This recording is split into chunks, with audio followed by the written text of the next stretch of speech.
So in 1 Peter 2:5, when we became believers, we became a priesthood who can offer sacrifices to God which are acceptable to Him. And we just said yesterday that that's like an awesome thing. But okay, really, like, is that a big deal? And yeah, the answer is yes, actually, because the second problem in humanity that we have described in the Bible. Right after in the Bible, it's right after Adam and Eve have fallen. So humanity has fallen away from God. Of course, by this time their children were grown up, so a lot of time has passed. But the second problem described there was that Cain gave an offering to God in Genesis 4:4, and the Lord had respect unto Abel and his offering, Cain's brother, but verse 5, unto Cain and his offering he had no respect. So this was like a huge problem. Cain's offering was unacceptable. So that was a big deal. Why? And the answer is because Cain's heart was filled with pride. Cain's heart was filled with himself. His father and mother described to him how the offering was to be done.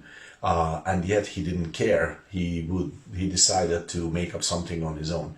He's going to figure out some new way to approach God. Basically, he was trying to create his own religion, and God was saying, well, you can keep trying that, but there is one way to come to me, and that is through this sacrifice. It's kind of like what Jesus is, who Jesus is. But of course, this wasn't revealed to them yet. But Cain was trying to create his own religion, and God was not interested in that.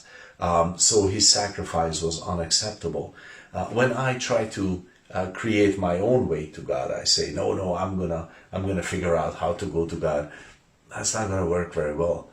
This is why it's so important that God has given us this opportunity in Jesus to be believers and be people who are acceptable to the Lord, and our sacrifices are therefore also acceptable to the Lord.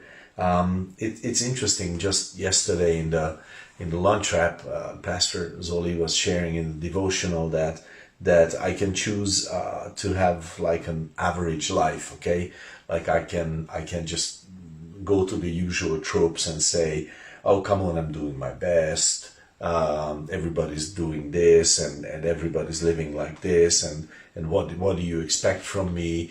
And God is saying to us, well, how about you don't live according to your best, but you actually accept my sacrifice. You go beyond, because if you just do your best and expect me to accept you, then you're going to limit your life basically to your own religion. You're going to live an average life. You're not going to live an awesome life with me, because you're not coming to me through the one sacrifice that is actually acceptable. And so this is a huge deal in our lives, because this can keep us back from actually having an awesome life with God, and we can limit our lives greatly when we try to create our own way to the Lord instead of just accepting the one that He has already given us. So that's just some food for thought for the day. God bless your day in the Lord.